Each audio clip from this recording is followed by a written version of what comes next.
Good morning mga guys, narito naman tayo sa aking munting garden at may ipakikita ko sa inyo na isang halaman at paano ito aalagaan. Ito mga guys ang tinatawag na Tillandsia ayunata or tinatawag din itong air plants kasi hindi na kailangan yung soil sa pagtanim sa kanya. Ilalagay mo lang sa isang wire na ginawang sisidlan nito. At ito na, ilagay mo lang sa wire na ginawa talaga para dito at isabit mo lang. Makikita niyo mga guys na ito ay binabad ko sa tubig at ito ay ginagawa every 2 weeks kasi hindi naman talagang need niya yung tubig. So every 2 weeks ito ang ginagawa ko. Inilublob ko sa isang batya at ibabad mo lang dyan ng mga 2 hours. After 2 hours, kinuha ko na isa-isa. Ibabalik ko na ito sa kanyang kinalalagyan para makuha yung tubig. Kasi hindi ito gusto na palaging may tubig. So, kailangan talagang nakahang siya. So, nakikita nyo na kinuha ko na. This is after 2 hours mga guys. 2 oras lang every 2 weeks. At yan, nakikita na nyo siya. At bagong ligo na. Dito mga guys ay iniisa ko ng binabalik sa kanyang kinalalagyan.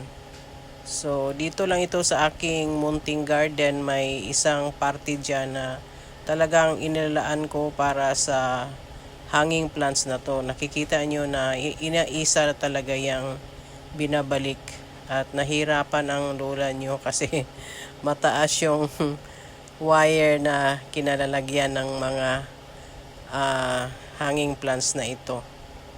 At ito nakikita nyo, hindi ko naabot kaya ginamitan ko na ng isang stick. Yan na mga guys, nagkandarapa na yung lola nyo. Yan, talagang iisa-isa. Yan, mga guys. Inibalik ko na. At dito naman tayo sa kabila. Nakita nyo. Iniisa talaga yan. At ito ay ginagawa every 2 weeks lang mga guys. At sana nakikita nyo, ito ay may bulaklak pero parang hindi na siya namumulaklak ngayon. Ilang buwan na. Maganda sana kung makikita nyo yung bulaklak niya. Yun, iniisa-isa talaga yan mga guys. Kahit nahihirapan ako dyan, no? Mga guys. Pero talagang hindi ito mahirap aalagaan kasi air plants ito at hindi nagkakailangan ng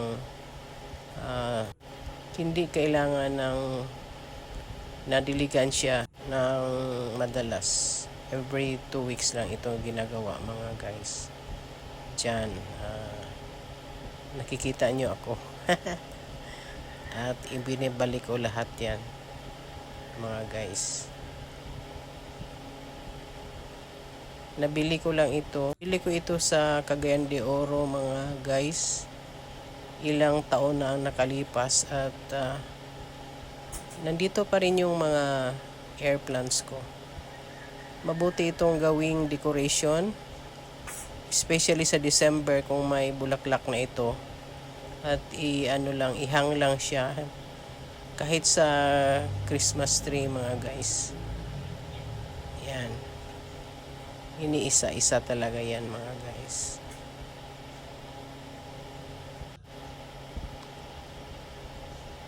gumagamit na ako ng stick dyan kasi hindi ko na naaabot yung kalalagyan ng mga air plants ko. Yan mga guys.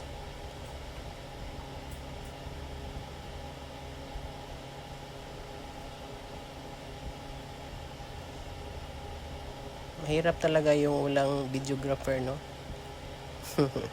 Hindi mo maa-angle yung